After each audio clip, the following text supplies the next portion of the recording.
സദാചാര ആക്രമണം നേരിട്ട മിസ നാടകം വീണ്ടും വേദിയിലെത്തിക്കാൻ ഡിവൈഎഫ്ഐ. തൃശൂരിലെ സംസ്ഥാന സമ്മേളന വേദിയിൽ തന്നെ നാളെ വീണ്ടും നാടകം അവതരിപ്പിക്കുമെന്ന് ഡിവൈഎഫ്ഐ സംസ്ഥാന സെക്രട്ടറി വി കെ സനോജ് വ്യക്തമാക്കി. നാടകത്തിൽ ഒരു രംഗം മാത്രം മുറിച്ചെടുത്ത് സദാചാരത്തിന്റെ കണ്ണടയിലൂടെ നോക്കുന്നവർ അടിയന്തരാവസ്ഥ കാലത്തെ പീഡനങ്ങളെ മറക്കാനാണ് ശ്രമിക്കുന്നതെന്നും ഡിവൈഎഫ്ഐ വിമർശിച്ചു. ഭരണകൂട ഭീകരത നേരിട്ട ഓരോരുത്തരായും താൻ ഇനിയും നാടകം ചെയ്യുമെന്ന് പ്രധാന കഥാപാത്രമായി അഭിനയിച്ച ചിന്നൂസ് ചിലങ്ക പറഞ്ഞു. നാടകം ആവശ്യപ്പെടുന്ന രീതിയിൽ കലാകാരന്മാർ വേദിയിലെത്തുന്നത് ആവിഷ്കാര സ്വാതന്ത്ര്യമാണെന്നും സർക്കാർ നാടക പ്രവർത്തകർക്കൊപ്പമാണെന്നും സാംസ്കാരിക വകുപ്പ് മന്ത്രി PC വിഷ്ണുനാഥും പ്രതികരിച്ചു. നാടകത്തെ പിന്തുണച്ച് നടൻ ജോയ് മാത്യു അടക്കമുള്ളവരും രംഗത്തെത്തി. നീതിക്ക് വേണ്ടി പോരാടിയ ധീര വനിതയുടെ ജീവിതത്തിന്റെ ദൃശ്യാവിഷ്കാരത്തെ നഗ്നതാ പ്രദർശനമായി മാത്രം കാണുന്നത് എന്തിന്? അടിയന്തരാവസ്ഥ കാലത്ത് കൊടിയ ഭരണകൂട പീഡനം നേരിട്ട സ്നേഹലത റെഡ്ഡി ആരാണ്? കാണാം RDX റാപ്പ്. തൃശൂരിൽ ആരംഭിച്ച ഡിവൈഎഫ്ഐ സംസ്ഥാന സമ്മേളനത്തിൽ അവതരിപ്പിച്ച മിസ ദ ലാസ്റ്റ് ബ്രത്ത് എന്ന നാടകമാണ് സൈബറിടങ്ങളിൽ ഉൾപ്പെടെ അതിരൂക്ഷമായ സദാചാര ആക്രമണത്തിന് വിധേയമാകുന്നത്. 1975 അടിയന്തരാവസ്ഥ കാലത്ത് അതിക്രൂരമായ ഭരണകൂട പീഡനം നേരിട്ട സ്നേഹലത റെഡ്ഡിയുടെ ജീവിതമാണ് നാടകത്തിന്റെ പ്രമേയം. നാടകത്തിലെ ഒരു ഭാഗം എഡിറ്റ് ചെയ്താണ് പ്രധാന കഥാപാത്രത്തിന്റെ വേഷത്തെ വിമർശിച്ച് സൈബർ ലോകത്ത് അധിക്ഷേപ പ്രചരണം നടക്കുന്നത്. എന്നാൽ വിവാദമായ മിസ എന്ന നാടകം സംസ്ഥാന സമ്മേളന വേദിയിൽ വീണ്ടും അവതരിപ്പിക്കാനാണ് ഡിവൈഎഫ്ഐയുടെ തീരുമാനം. ജീവിത യാഥാർത്ഥ്യം അവതരിപ്പിക്കുമ്പോൾ സദാചാരത്തിന്റെ കണ്ണിലൂടെ സംഘടനയെ ആക്രമിക്കാനുള്ള ശ്രമമാണ് നടക്കുന്നത്. നാടകത്തിന്റെ രാഷ്ട്രീയം മനസ്സിലാക്കാത്തവരാണ് വിമർശനം ഉന്നയിക്കുന്നതെന്നും സംസ്ഥാന സെക്രട്ടറി വി കെ സനോജ് പറഞ്ഞു. കോൺഗ്രസ്, BJP, മുസ്ലിം ലീഗ് പ്രവർത്തകരും നേതാക്കളുമാണ് ഇത്തരത്തിലുള്ള വ്യാജവും വികൃതവുമായ പ്രചാരണങ്ങൾക്ക് പിന്നിലെന്നും ഡിവൈഎഫ്ഐ ആരോപിച്ചു. മിസ ആരെയാണോ ബാധിക്കുക അവർക്ക് നന്നായി മുറിവേറ്റുവെന്നാണ് അപവാദ പ്രചാരണത്തിലൂടെ വ്യക്തമാകുന്നതെന്ന് പ്രധാന വേഷത്തിലെത്തിയ ചിന്നൂസ് ചിലങ്ക പറഞ്ഞു. RDX rap news Malayalam.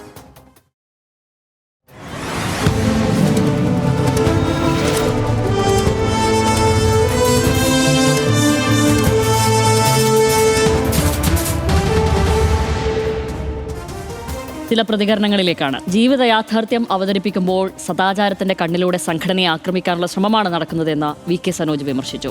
നാടകത്തിന്റെ ചില രംഗങ്ങൾ വെട്ടി പ്രചരിപ്പിച്ചതിൽ നിയമ നടപടി സ്വീകരിക്കുമെന്നും ഡിവൈഎഫ്ഐ നേതാക്കൾ വ്യക്തമാക്കി. തികച്ചും സദാചാരത്തിന്റെ കണ്ണിൽ കൂടി അതിനെ തെറ്റായി വ്യാഖ്യാനിച്ച് ഡിവൈഎഫ്ഐ ആക്രമിക്കാൻ വേണ്ടി പുറപ്പെടുകയാണ്. നിയമ നടപടികൾ സ്വീകരിക്കുക മാത്രമല്ല, ആ നാടകം ഞങ്ങളുടെ പൊതുസമ്മേളന വേദിയിൽ നാളെ പ്രദർശിപ്പിക്കും എന്നുകൂടി ഡിവൈഎഫ്ഐ പ്രഖ്യാപിക്കുകയാണ്. ഇത്രയും വൾഗറായിട്ട് വേറെ പാട്ടിട്ട് വക്രീകരിച്ച് ഡിവൈഎഫ്ഐയുടെ സംസ്ഥാന നേതാക്കന്മാരുടെയും ഇടതുപക്ഷ നേതാക്കന്മാരുടെയും ഒക്കെ ചിത്രം കൊടുത്ത് കാണുന്നില്ല നിങ്ങൾ? അവരുടെ മനോവൈകൃതത്തിനനുസരിച്ച് ഇതിനെ അങ്ങ് പ്രചരിപ്പിക്കുക, എന്നിട്ട് ഞങ്ങളുടെ സമ്മേളനത്തെ മോശമാക്കി കാണിക്കുക, ഡിവൈഎഫ്ഐയെ മോശമാക്കി കാണിക്കുക. മിസ ആരെയാണോ ബാധിക്കുക അവർക്ക് നന്നായി മുറിവേറ്റുവെന്നാണ് അപവാദ പ്രചാരണത്തിലൂടെ വ്യക്തമാക്കുന്നതെന്ന് നാടകത്തിൽ പ്രധാന വേഷത്തിലെത്തിയ നടി ചിന്നൂസ് ചിലങ്ക പറഞ്ഞു. ഭരണകൂട ഭീകരതയ്ക്കെതിരെ ഇനിയും ചോദ്യം ചോദിക്കുമെന്നും ചിന്നു വ്യക്തമാക്കി.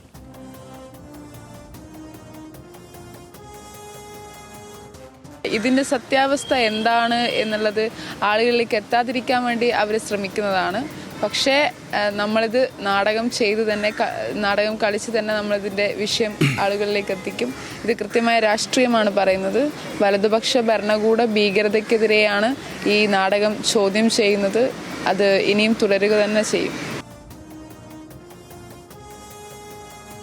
സർക്കാർ നാടക പ്രവർത്തകർക്കൊപ്പമാണെന്ന് സാംസ്കാരിക വകുപ്പ് മന്ത്രി PC വിഷ്ണുനാഥും പറഞ്ഞു. നാടകത്തിന്റെ ഭാഗങ്ങൾ വികലമാക്കിയാണ് സാമൂഹ്യ മാധ്യമങ്ങളിൽ പ്രചരിച്ചത്.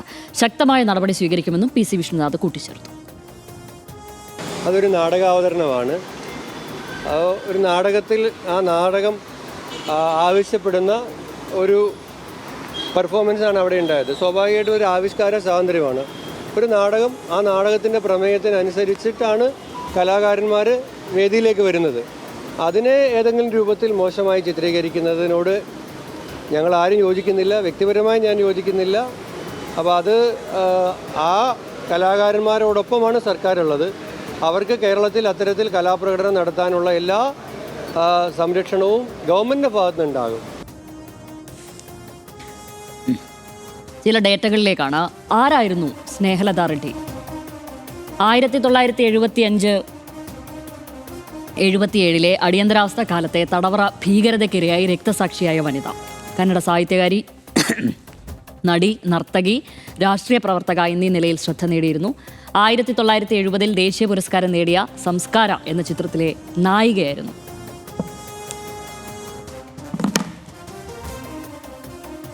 ഞാൻ വായിക്കാം.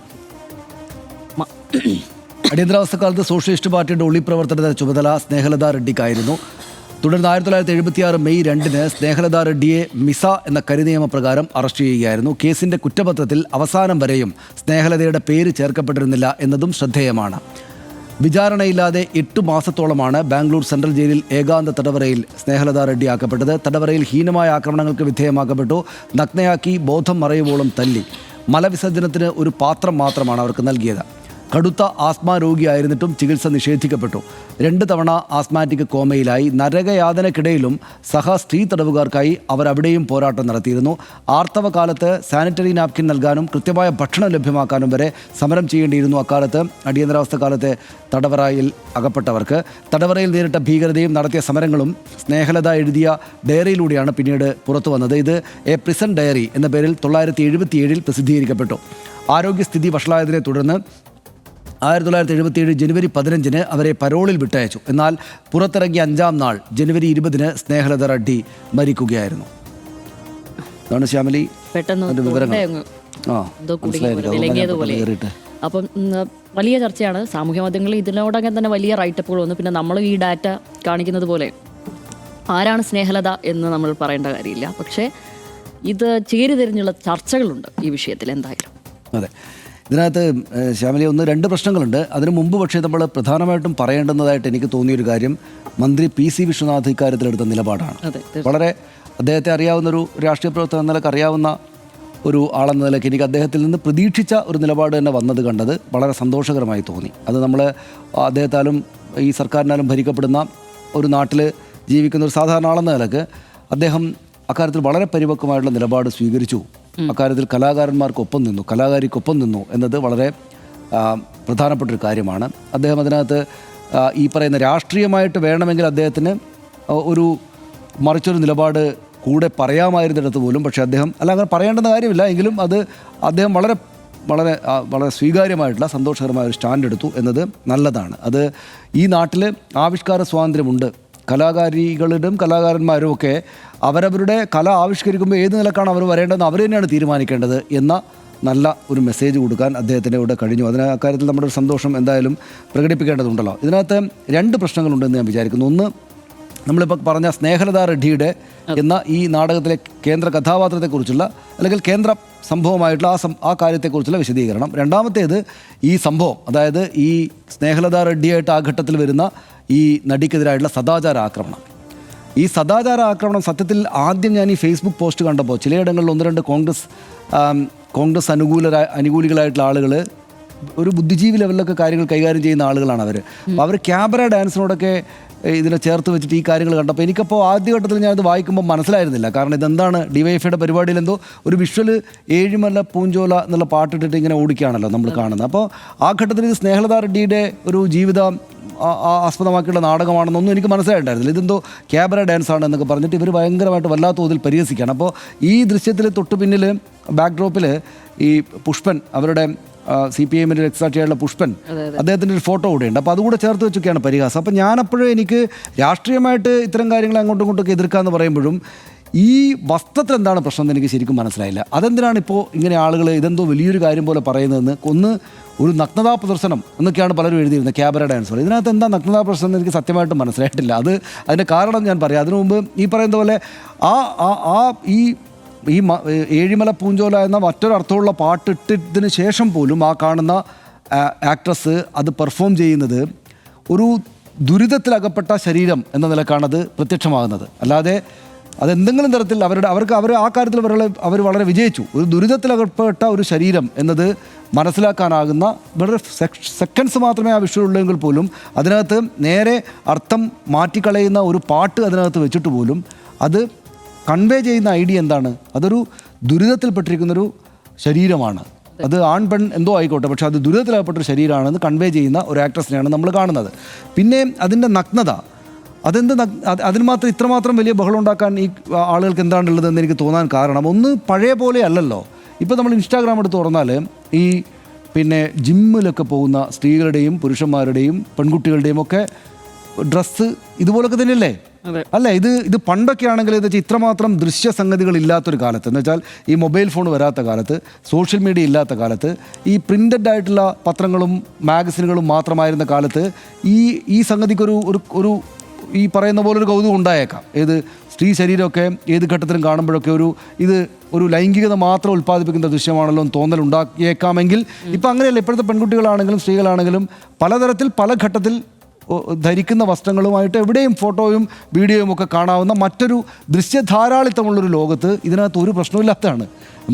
അല്ലാത്ത കാലത്ത് എന്തെങ്കിലും പ്രശ്നമുണ്ടെന്നല്ല ഞാൻ പറയുന്നത്. ഞാൻ പറഞ്ഞതിൻ്റെ പോയിന്റ് കൂടി ഇട്ടല്ലോ. ഒരു പ്രശ്നം ഉണ്ടാവേണ്ട കാര്യമില്ലാത്ത ഒരു കാര്യമാണ്. രണ്ട് തരത്തിൽ. ഒന്നത്, ഇപ്പോൾ ലൈംഗികത അഭിനയിക്കേണ്ടി വരുന്ന സ്ത്രീകളുണ്ടല്ലോ, നാടകത്തിൽ സിനിമയിലൊക്കെ ആ രംഗം അഭിനയിക്കുക എന്നുള്ളത് ലൈംഗികത ധ്വനിപ്പിക്കുന്ന അഭിനയത്തിലേക്ക് വരേണ്ടുന്ന സ്ത്രീ ശരീരങ്ങൾ, അത് ധ്വനിപ്പിക്കുന്ന ചലനങ്ങളുമായിട്ട് രംഗത്തെത്തും. ഇത് ദുരിതമാണ് ധ്വനിപ്പിക്കുന്നതെന്ന കാര്യത്തിൽ ഒരു സംശയമില്ല. വളരെ സക്സസ് ആണ് ആ നാടക നടി അതിനകത്ത്. രണ്ടാമത്തേത്, ഇതിലെ വസ്ത്രം എന്ന് പറയുന്നത് വളരെ സാധാരണമായിട്ടുള്ള വസ്ത്രമാണ്, അസാധാരണമായിട്ടുള്ള അല്ല. എന്നിട്ടും ഈ ആളുകൾ എന്തിനാണ് ഇത് പറയുന്നത് എന്ന തോന്നൽ എനിക്ക് ആ ഘട്ടത്തിൽ തന്നെ ഉണ്ടായിരുന്നു. പിന്നീടാണ് സ്നേഹലത റെഡ്ഡിയുമായി ബന്ധപ്പെട്ടൊരു നാടകമാണ് എന്ന സംഗതിയും കൂടെ വരുന്നത്. അപ്പോഴാണ് എനിക്ക് മനസ്സിലായത് യഥാർത്ഥത്തിൽ ഈ കോൺഗ്രസിൻ്റെ ബുദ്ധിജീവികളായിട്ടുള്ള അല്ലെങ്കിൽ കോൺഗ്രസിൻ്റെ പ്രവർത്തകരായിട്ടുള്ള ആളുകൾ അവരവരുടെ ഷൂവിലേക്ക് ഇങ്ങനെ തോക്ക് വെച്ച് വെടിവെക്കുകയാണ് എന്നെനിക്ക് മനസ്സിലായത്. അതായത് ഒന്ന്, നമ്മൾ തൊട്ടു മുമ്പ് രാഹുൽ ഗാന്ധി ഇപ്പോൾ ചെയ്യുന്ന നല്ല കാര്യങ്ങളെക്കുറിച്ചല്ലേ സംസാരിച്ചത്.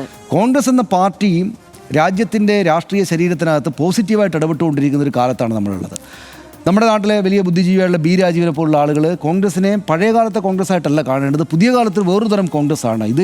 ഈ കാലത്തെ ഏറ്റവും സാധാരണക്കാരുടെ ഒരു പാർട്ടി എന്ന നിലക്ക് കോൺഗ്രസ് ഉയർന്നു വന്നിരിക്കുകയാണ് എന്ന് പറയുന്ന കാലത്ത് രാഹുൽ ഗാന്ധിയെ പോലുള്ള ആളുകൾ അത്തരം ഇടപെടലുകൾ നടത്തിക്കൊണ്ടിരിക്കുന്ന സമയത്ത് ഇവരുടെ സുഖകരമല്ലാത്ത പാസ്റ്റിലേക്ക് വെളിച്ചം തെളിച്ചു കൊടുക്കുകയാണ് ഈ കോൺഗ്രസിൻ്റെ ബുദ്ധിജീവികളും സൈബർ അണികളും ചെയ്തുകൊണ്ടിരിക്കുന്നത്.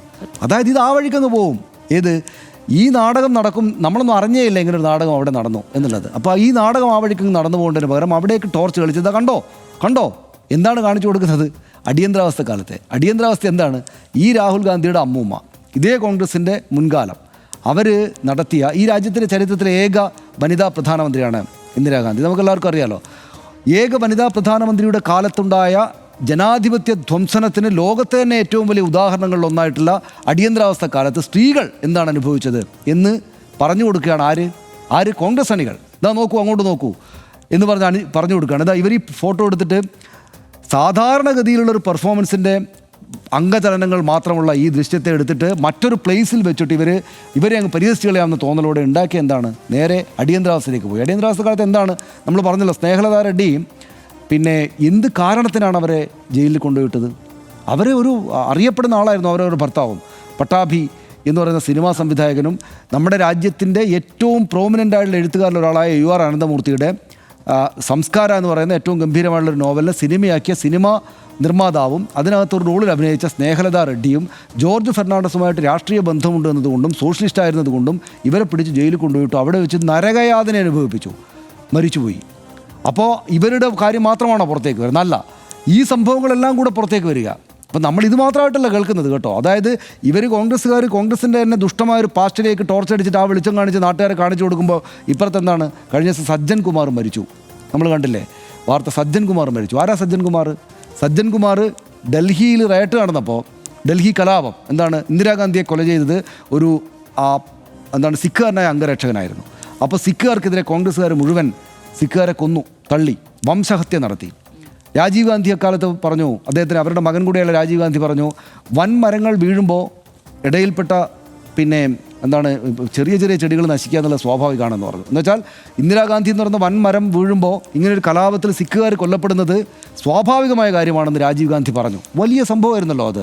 അവിടെ 4 പേരടങ്ങുന്ന ഒരു സിഖ് കുടുംബത്തെ കൊല ചെയ്യുകയും ഒരു ഗുരുദ്വാര അഗ്നിക്കിരയാക്കി കളയുകയും ചെയ്ത ആ കേസിലെ ശിക്ഷിക്കപ്പെട്ട പ്രതിയാണ് സജ്ജൻ കുമാർ. ആരായിരുന്നു സജ്ജൻ കുമാർ? ഡൽഹിയിലെ ഏറ്റവും പ്രധാനപ്പെട്ട കോൺഗ്രസ് നേതാവ്. 4 തവണ അല്ലെങ്കിൽ 3 തവണ MP ആയിരുന്നയാൾ.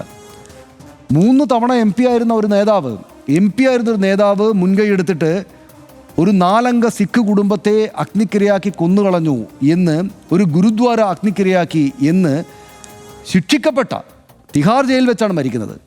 അപ്പോൾ ശിക്ഷിക്കപ്പെട്ട ഒരാൾ, ഒരു അച്ഛനെയും മകനുമായിട്ടുള്ള സിഖുകാരനെ കൊലപ്പെടുത്തി എന്ന കേസ് വേറെയുമുണ്ട്. ഇങ്ങനെ ചെയ്ത് ശിക്ഷിക്കപ്പെട്ട സജ്ജൻ കുമാർ വാർത്തകളിൽ അദ്ദേഹത്തിൻ്റെ മരണത്തിലൂടെ നിറഞ്ഞപ്പോഴാണ് കോൺഗ്രസിന് ഇങ്ങനെ ഒരു വാസ്റ്റ് കൂടി ഉണ്ട് എന്ന് മറ്റൊരു തരത്തിൽ ചർച്ച ചെയ്യപ്പെടുമ്പോഴാണ് ഇവിടുത്തെ കോൺഗ്രസ്സുകാർ സോഷ്യൽ മീഡിയയിലൂടെ ടോർച്ച് അടിച്ചിട്ട് ഇതാ ഞങ്ങൾക്ക് ഇങ്ങനെ ഒരു വാസ്റ്റ് കൂടി ഉണ്ട് കേട്ടോ എന്ന് പറഞ്ഞു കൊടുക്കുന്നത്. അപ്പോൾ കോൺഗ്രസ് യഥാർത്ഥത്തിൽ അവരുടെ കേരളത്തിൽ അവർ തിരിച്ചു വന്നിരിക്കുകയാണ്, വളരെ ശക്തമായിട്ട് ഭരിച്ചുകൊണ്ടിരിക്കുകയാണ്. അപ്പോൾ ആ ഘട്ടത്തിൽ അവരവരുടെ ഷൂവിലേക്ക് വെടിവെക്കുന്ന പണി ഇവർ ചെയ്തു. അങ്ങനെ വെറുതെ വെടിവെച്ചതല്ല, അവരവരുടെ ഷൂവിലേക്ക് അവർ വെറുതെ വെടിവെച്ചതല്ല, അവരുടെ മനസ്സിലെ ചില ആളുകളുടെയെങ്കിലും മനസ്സിലെ അങ്ങേയറ്റം ഹീനമായിട്ടുള്ള ചിന്ത, കലയെ എങ്ങനെ കാണണമെന്ന് PC വിഷ്ണുനാഥിനും കുറേയേറെ ബഹുഭൂരിപക്ഷം കോൺഗ്രസ്സുകാർക്കും ഉള്ള ബുദ്ധിയില്ലാത്ത, ആ ചിന്തയില്ലാത്ത ഈ കോൺഗ്രസ്സുകാർ ഈ സ്ത്രീയുടെ ഒരു ഉടുപ്പ്, അവർക്കിഷ്ടമില്ലാത്ത ഉടുപ്പിലൊരു സ്ത്രീ അവിടെ വന്നു നിന്നാൽ അത് DYFIയുടെ വേദിയിലാണെങ്കിൽ അതിന് പുറത്ത് പുഷ്പൻ്റെ ഒരു ചിത്രം കൂടി ഉണ്ടെങ്കിൽ ഇതാ ഇവരെ അങ്ങ് കളിയാക്കി കൊന്നുകളയാം എന്ന് വിചാരിച്ചിട്ട് അതിസാമർത്ഥ്യം കാണിച്ചാണ്. പക്ഷെ അതിസാമർത്ഥ്യം കൊണ്ട് എന്തുണ്ടായി? അവരുടെ തന്നെ പാർട്ടിയിലേക്ക് പോയി. സ്നേഹലത റെഡ്ഡി അതായത് അടിയന്തരാവസ്ഥ കാലത്തെ ഓർക്കുമ്പോൾ നമ്മൾ അതിലേക്ക് വരുമ്പോൾ ഒരു കാര്യം എന്താണ്, അടിയന്തരാവസ്ഥ സാധാരണഗതിയിൽ രാജ്യത്തുണ്ടാകുന്ന രാഷ്ട്രീയ സംഭവങ്ങളുടെ എല്ലാം ദോഷഫലങ്ങൾ സാധാരണക്കാരെയാണ് ആദ്യഘട്ടത്തിൽ ബാധിക്കുക, അല്ലേ? സാധാരണക്കാരെയാണ് ബാധിക്കുക. സാധാരണക്കാരെ ഒരു പരിധിയിലപ്പുറം എലീറ്റായിട്ടുള്ള ആളുകളെ ഇത് ബാധിക്കാൻ കുറച്ച് വലിയ സംഭവങ്ങളുണ്ടാകണം. അപ്പോൾ ഗുജറാത്ത് കലാപത്തിൽ എഹ്സാൻ ജാഫ്രി എന്ന് പറയുന്ന MP കൊല്ലപ്പെട്ടു. അപ്പോൾ വലിയ സംഭവങ്ങളുണ്ടാകണം. ഇവിടെ സിനിമാ നിർമ്മാതാവും ഭാര്യയുമാണ് നടിയായിട്ടുള്ള ആളാണെന്ന് ആലോചിച്ചോണം. സിനിമാ നിർമ്മാതാവും ഭാര്യയും അവരെ കൊണ്ടുപോയിട്ടാണ് ജയിലിലിട്ടത്. വേറെയും നടിമാർ ജയിലിട്ടുണ്ടായിരുന്നു. പിന്നെ നമ്മുടെ രാജൻ്റെ കാര്യം ഇവിടെ അറിയാം.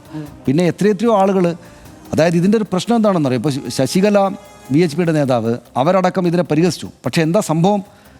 BJPക്കാർ, അന്ന് BJP ഇല്ല, RSSകാർ, ജനസംഘക്കാർ, കമ്മ്യൂണിസ്റ്റുകാർ, സോഷ്യലിസ്റ്റുകാർ എന്നിങ്ങനെ കോൺഗ്രസിന് എതിർ നിൽക്കുന്ന എല്ലാവരെയും ഒരുപോലെ എതിർത്ത സംഭവമായിരുന്നു ഈ അടിയന്തരാവസ്ഥക്കാലം.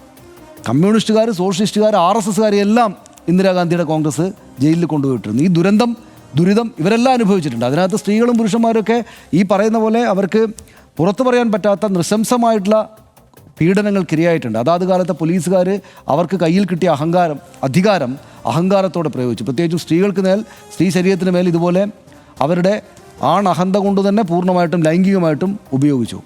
അവരെഴുതി വെച്ച ഡയറിയിലൂടെയാണ് ഈ കാര്യങ്ങളെല്ലാം പുറത്തേക്ക് അറിയുന്നത്. അപ്പോൾ നമ്മൾ ഈ ചെറിയൊരു ഫ്രാക്ഷൻ ഓഫ് ഇത് മാത്രമേ നമ്മൾ കണ്ടിട്ടുള്ളൂ, ഈ കാര്യങ്ങൾ, ഈ സെക്കൻഡ്സ് മാത്രമേ നമ്മൾ വിഷ്വൽ കണ്ടിട്ടുള്ളൂ. പക്ഷേ പെട്ടെന്ന് ഇതെല്ലാം കൂടെ സമൂഹ മനസ്സിനകത്തേക്ക് അറിയിക്കുന്ന നിലയിലേക്ക് കാര്യങ്ങൾ എത്തിച്ചു.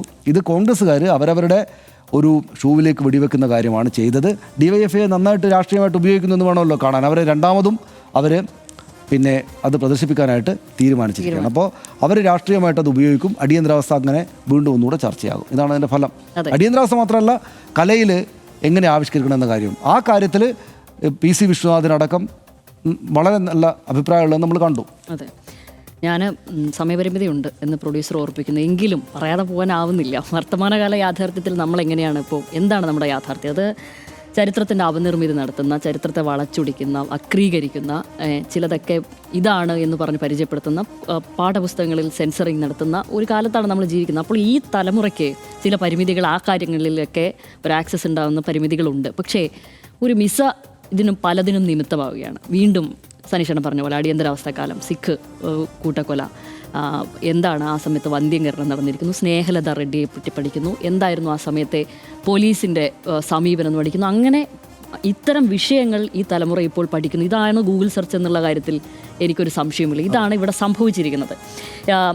സത്യത്തിൽ നമ്മൾക്കിടയിൽ നമ്മളിപ്പോൾ നിൽക്കുമ്പോൾ ചരിത്രത്തിൻ്റെ അപനിർമ്മിതി ഇവിടെ പരസ്യമായി നടത്തുന്നത് BJP ആണ്. പക്ഷേ നിലവിൽ കോൺഗ്രസിൻ്റെ സൈബർ അണികൾ എന്ന് അവകാശപ്പെടുന്നവർ, BJP മറ്റൊരു വഴിക്ക് ഞാൻ ആദ്യം പറഞ്ഞ പോലെ പരസ്യമായി നടത്തുകയാണല്ലോ എന്ന് അവകാശപ്പെടുന്നവർ, ഇത് നിങ്ങൾ മാത്രം ഒറ്റയ്ക്കത് ചെയ്യേണ്ട, ആ ഉത്തരവാദിത്വം ഞങ്ങൾ കൂടി ചെയ്യാം എന്ന നിലക്കത് ഏറ്റെടുത്തുകൊണ്ട് ഈ വിഷയത്തെ, അതായത് മിസ എന്ന നാടകത്തിൻ്റെ പശ്ചാത്തലത്തിൽ ആ കാലത്തെ അങ്ങ് വെളുപ്പിക്കുകയാണ്. അതെങ്ങനെ ഏതാണ്ട് ഒരു കോവിഡ് ലോക്ക്ഡൗൺ കാലം എന്നൊക്കെ പോലെ ആണ്, അതിനെ തട്ടിച്ചുകൊണ്ടാണ് നിലവിൽ ചർച്ചകൾ മുന്നോട്ട് പോകുന്നത്.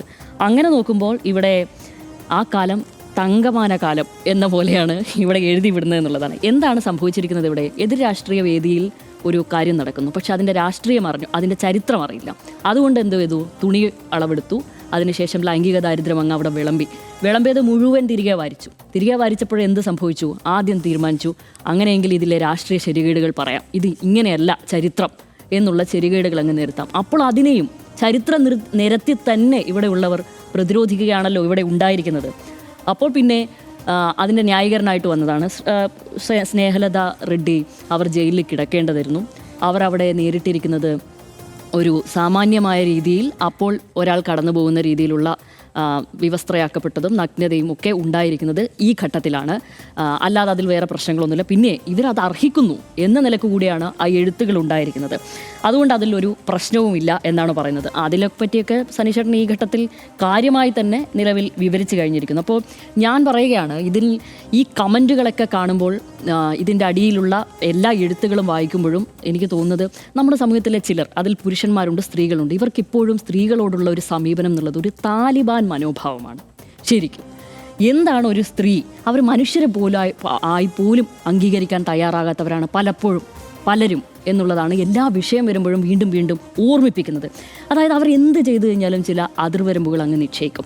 അങ്ങനെയുള്ളവർ, സ്ത്രീ ആയിക്കോട്ടെ പുരുഷനായിക്കോട്ടെ, പുരുഷന്മാരാണ് കൂടുതൽ, അവരോടൊക്കെ പറയുന്നത് നിങ്ങൾ അങ്ങേയറ്റം അപരിഷ്കൃതരാണ്, നിങ്ങൾ അങ്ങേയറ്റം ഈ പറയുന്നത് പോലെ താലിബാൻ വിഭാഗത്തിൽപ്പെട്ടവരാണെന്ന് ഞാൻ വീണ്ടും വീണ്ടും പറയാൻ ആഗ്രഹിക്കുന്നു. അല്ലെങ്കിലും ഈ നഗ്നതയുടെ തോത് അളക്കാനും നിശ്ചയിക്കാനും ഒക്കെ ഇവരാരാണ് ചുമതലപ്പെടുത്തിയിരിക്കുന്നത്? ഒരു സ്ത്രീയുടെ ശരീരത്തിൽ അഭിപ്രായം പറയാൻ ഇവരാരാണ് ചുമതലപ്പെടുത്തിയിരിക്കുന്നത്? ഇവരാരാണ് സത്യത്തിൽ? അപ്പോൾ ഞാൻ വീണ്ടും ചോദിക്കുകയാണ്, ഇത് അങ്ങേയറ്റം ഇവർക്കൊരു ഭയവും നാണക്കേടും എന്തൊക്കെയോ ആണ് പുരുഷനിൽ ഈ ഘട്ടത്തിൽ ഉൽപ്പാദിപ്പിക്കപ്പെടുന്നത്. അതായത് തുണി അല്പം ഒന്ന് മാറിക്കഴിഞ്ഞാൽ പിന്നെ ഈ തലച്ചോറ് പ്രവർത്തിക്കില്ല, അതങ്ങ് ഓഫ് ചെയ്യും. പിന്നെ മറ്റെന്തൊക്കെയോ ആണ് അവരുടെ ആലോചനകളും ചിന്തകളും എന്നുള്ളത്. അത് മറ്റെന്തിനോടൊക്കെയോ തട്ടിച്ചുകൊണ്ട് അതിനെ അങ്ങ് നിശിതമായി ആ രീതിയിൽ, അതായത് ഉള്ളിലെ ഫ്രസ്ട്രേഷനാണ് പുറത്തേക്ക് വരുന്നു എന്നുള്ളതാണ് അതിൻ്റെ ഏറ്റവും പ്രധാനപ്പെട്ട കാര്യം. പിന്നെ സ്ത്രീയല്ല, പിന്നെ അവർ ചെയ്യുന്ന കാര്യങ്ങളില്ല, അവരുടെ ആത്മാഭിമാനത്തിന് വിലയില്ല. അവർ സമൂഹത്തിൽ ഏത് തലത്തിൽ പ്രവർത്തിക്കുന്ന സ്ത്രീയാണെങ്കിലും പിന്നീട് അവൾക്ക് വില നൽകില്ല. പിന്നെ ഏറ്റവും ക്ലീശ ഡയലോഗുകളുണ്ടല്ലോ, സ്ത്രീ അമ്മയാണ്, ദേവിയാണ്, പെങ്ങളാണ് എന്നൊക്കെ, അതൊന്നുമില്ല.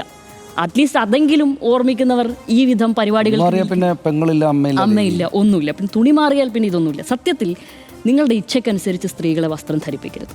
അങ്ങനെയല്ല അവർ. നിങ്ങളുടെ മാനസികവും വൈകാരികവുമായ ഉത്തരവാദിത്തം ഏറ്റെടുക്കേണ്ടവരല്ല ഇവിടുത്തെ സ്ത്രീകൾ. ഇപ്പോൾ പുതിയ ഭാഷയിൽ പറഞ്ഞു കഴിഞ്ഞാൽ ഗ്രോ അപ്പ്, അല്പം വളരൂ. നിങ്ങൾ ജസ്റ്റ് ഒന്ന് വളർന്നു എന്നുള്ള ട്രെൻഡിൻ്റെ കാലം, അല്പം ഒന്ന് വളരൂ. അല്ലെങ്കിൽ ഇവിടെയുള്ളവർ നേരത്തെ ഒരു ട്രെൻഡായ ഒരു വേർഡാണ് OMKV, നിങ്ങളെ കണ്ടം വഴി ഓടിക്കും. അതിൻ്റെ ബാക്കി പേര് ഞാൻ പറയുന്നില്ല. അങ്ങനെ പച്ചക്ക് പറയും ഇവിടെ ഉള്ളവർ എന്നുള്ളത്. ആ ചിന്നു എന്നുള്ള ആ കലാകാരിയോട് അങ്ങേയറ്റം ഐക്യപ്പെടുകയാണ്. കാരണം അവർ ഒരു ചരിത്രാവിഷ്കാരത്തെ അവരുടെ ശരീരം ഉപയോഗിച്ചുകൊണ്ട്, അതൊരു വലിയ മാധ്യമമാക്കിക്കൊണ്ട്, അവർ ഈ നാടകത്തെയും ഉപയോഗിച്ചുകൊണ്ട് അതിലൂടെ സ്റ്റേജിൽ പെർഫോം ചെയ്യുകയാണ്. നഗ്നത കാണിച്ച സൂപ്പർ സ്റ്റാറുകളുള്ള നാടാണ് നമ്മൾക്ക്. അത് അവരൊക്കെ അഭിനയത്തിൻ്റെ വലിയ മൂർത്തിഭാവമായി ആഘോഷിക്കപ്പെടുകയായിരുന്നു. അത് വല്ലാതെ അങ്ങോട്ട് ആഘോഷിച്ചു. പക്ഷേ അത് ഇപ്പോൾ ശ്വേതാമേനോൻ അടക്കമുള്ളവർ കളിമണ്ണിലൊക്കെ ഒരു പ്രസവ സീനൊക്കെ കാണിച്ചിട്ടുണ്ട്. ഇപ്പോൾ പ്രസവ സീനൊക്കെ യൂട്യൂബിലാണ് കേട്ടോ, ഇവിടെയുള്ള ഇൻഫ്ലുവൻസർമാർ. ആ ഘട്ടത്തിലൊക്കെ സ്ത്രീകൾക്ക് നേരിടേണ്ടി വരുന്നത് ഇതാണ്. ഇത് 2 പാത്രത്തിൽ കഞ്ഞി എന്ന് പറയുന്ന പോലെയാണ് എല്ലാ ഘട്ടത്തിലും. അത് സ്ത്രീകളോടാണ്. പക്ഷേ ആരും ദയവ് ചെയ്ത് നിയന്ത്രിക്കാൻ വരരുത്. അവർക്ക് അവരുടേതായ രീതിയിൽ ജീവിക്കാൻ അറിയാം എന്ന് മാത്രമാണ് ഈ ഘട്ടത്തിൽ പറയാനുള്ളത്. ഇന്ത്യൻ അടിയന്തരാവസ്ഥയുടെ ചരിത്രത്തിൽ നിന്ന് ഒരിക്കലും മറഞ്ഞു പോകാത്ത പേരാണ് സ്നേഹലത റെഡ്ഡിയുടേത്. ഭരണകൂട ഭീകരതയും പൗരാവകാശ ധ്വംസനങ്ങളും വീണ്ടും ചർച്ചയാകുന്ന ഇക്കാലത്ത് പൗരസ്വാതന്ത്ര്യം എങ്ങനെയെല്ലാം വെട്ടിനിർത്തപ്പെട്ടു എന്ന ഓർമ്മപ്പെടുത്തൽ കൂടിയാണ് സ്നേഹലത റെഡ്ഡിയുടെ ജീവിതം. തൻ്റെ ജീവിതം മുഴുവൻ കലയ്ക്കും അവകാശങ്ങൾക്കുമായി സമർപ്പിച്ചൊരു സ്ത്രീ എന്ന് ഒറ്റ വരിയിൽ പുതിയ തലമുറയ്ക്ക് സ്നേഹലത റെഡ്ഡി ആരെന്ന് പരിചയപ്പെടുത്തി കൊടുക്കാം. അടിയന്തരാവസ്ഥയുടെ ആ ഇരുണ്ട നാളുകളിൽ തൻ്റെ നിലപാടുകളിലൂടെ സ്നേഹലത തല ഉയർത്തി തന്നെ നിന്നു. അതിൻ്റെ പേരിൽ സ്വന്തം ജീവൻ തന്നെ ബലി നൽകേണ്ടി വന്നു. സ്നേഹലത റെഡ്ഡിയുടെ ജയിൽ അനുഭവങ്ങൾ പ്രമേയമാക്കിയ നാടകം ചരിത്രത്തിലെ ഇരുണ്ട അധ്യായങ്ങളെ അതിൻ്റെ കാഠിന്യത്തോടെ തന്നെയാണ് അവതരിപ്പിക്കുന്നത്. എന്നാൽ നാടകത്തിൻ്റെ ഒരു ഭാഗം മാത്രം എഡിറ്റ് ചെയ്ത് അതിനെ അശ്ലീലച്ചുവയോടെ പ്രചരിപ്പിക്കാനാണ് ഒരു കൂട്ടം ആളുകൾ ശ്രമിച്ചത്. ഇതൊട്ടുമേ അംഗീകരിക്കാൻ കഴിയുന്നതല്ല. ജയിലിൽ വിവസ്ത്രയാക്കപ്പെട്ട അതിക്രൂര മർദ്ദനം ഏറ്റുവാങ്ങിയ ചീഞ്ഞളിഞ്ഞ ഭക്ഷണവും വെള്ളവും കഴിക്കേണ്ടി വന്ന അനേകം സ്ത്രീകൾക്ക് വേണ്ടി പൊരുതിമരിച്ച സ്നേഹലത റെഡ്ഡിയുടെ ജീവിതം ഇനിയും പുതുതലമുറ അറിഞ്ഞുകൊണ്ടേയിരിക്കും. അതിനി ഏത് കപട സദാചാരവാദികൾക്കും തടയാൻ കഴിയില്ല എന്ന് മാത്രം പറഞ്ഞ് അവസാനിപ്പിക്കുന്നു.